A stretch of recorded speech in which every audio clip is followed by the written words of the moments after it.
Assalamualaikum warahmatullahi wabarakatuh.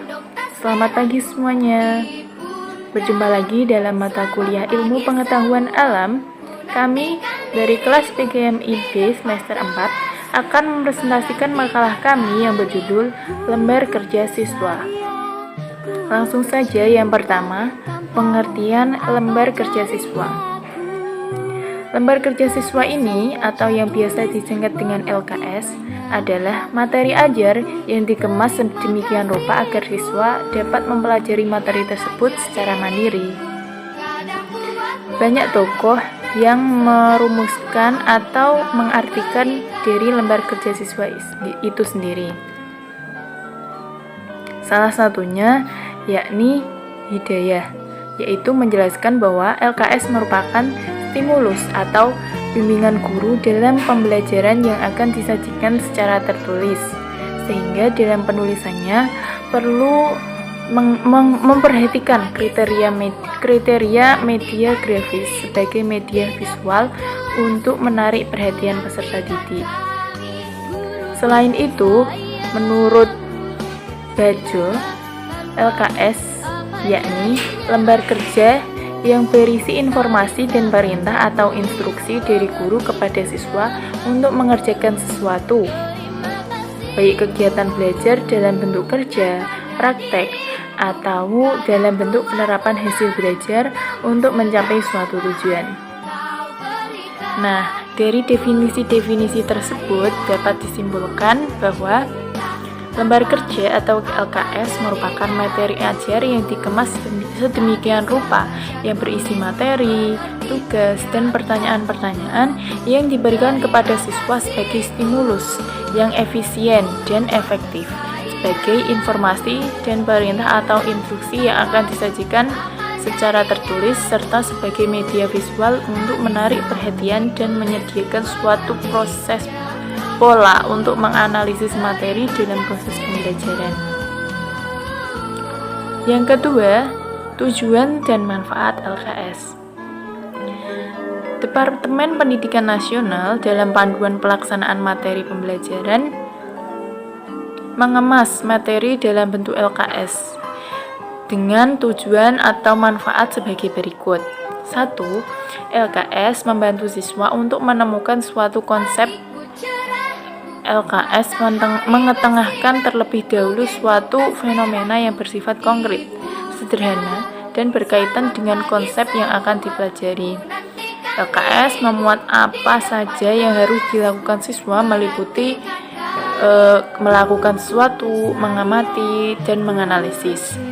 Yang kedua, LKS membantu siswa dalam menerapkan dan mengintegrasikan berbagai konsep yang telah ditemukan. Yang ketiga, LKS berfungsi sebagai penuntun dalam belajar. Biasanya berisi pertanyaan atau isian yang jawabannya ada dalam buku. Siswa dapat mengerjakan LKS tersebut jika membaca buku. Yang keempat, LKS berfungsi sebagai penguatan. Yang kelima, LKS berfungsi sebagai petunjuk dalam sebuah praktikum. Sehingga ada 4 poin yang menjadi tujuan dari penyusunan LKS tersebut menurut Andi Prastowo. Yang pertama, menyajikan bahan ajar yang memudahkan peserta didik untuk berinteraksi dengan materi yang diberikan. Yang kedua, menyajikan tugas-tugas yang mengingatkan penguasaan peserta didik terhadap materi yang diberikan. Yang ketiga, melatih kemandirian belajar oleh peserta didik. Yang keempat, memudahkan pendidik dalam memberikan tugas kepada peserta didik.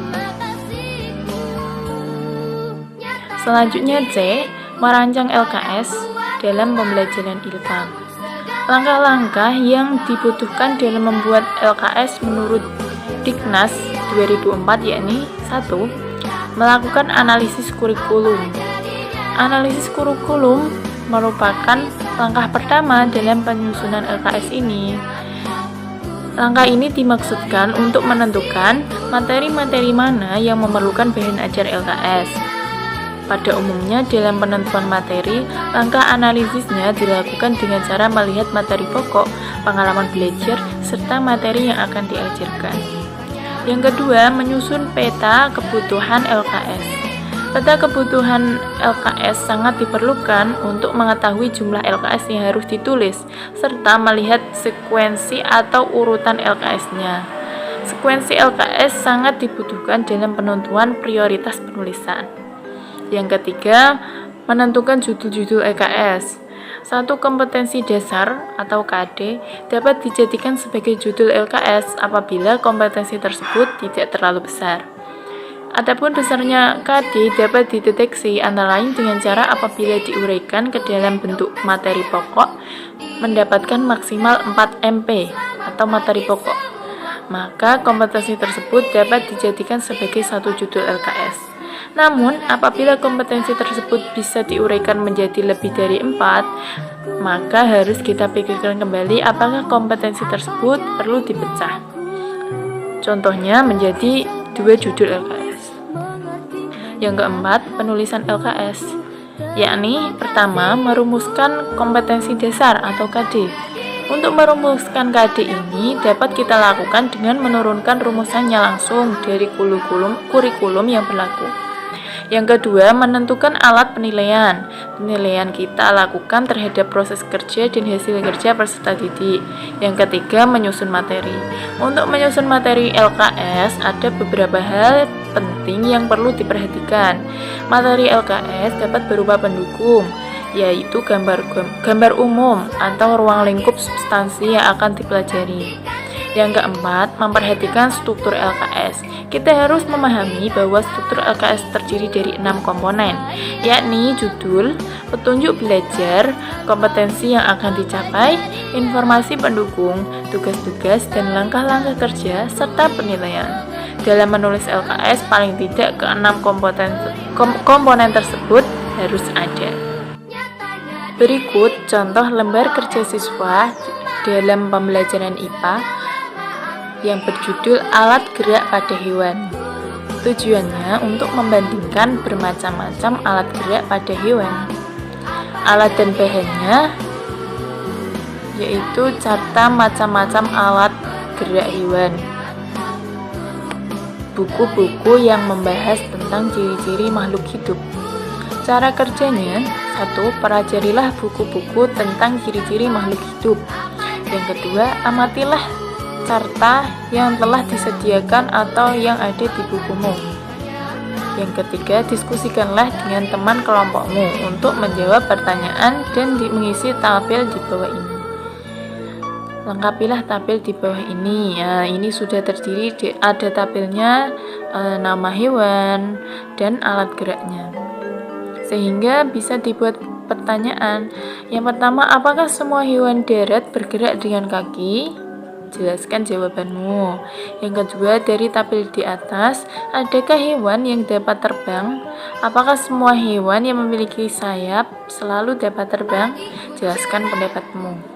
Yang ketiga, dari tabel di atas, adakah hewan yang memiliki kaki lebih dari sepasang? Sebutkan. Yang keempat, dari tabel di atas, adakah hewan yang hidup di air? Apakah hewan itu selalu bergerak dengan sirip? Nah, ini adalah contoh soal yang ada dalam lembar kerja siswa. Biasanya ini dijawab oleh siswa setelah melakukan percobaan dalam pembelajaran tersebut. Nah, cukup sekian pemaparan dari kami. Mohon maaf bila ada tutur kata yang kurang berkenan. Wabillahi taufiq wal hidayah. Wassalamualaikum warahmatullahi wabarakatuh.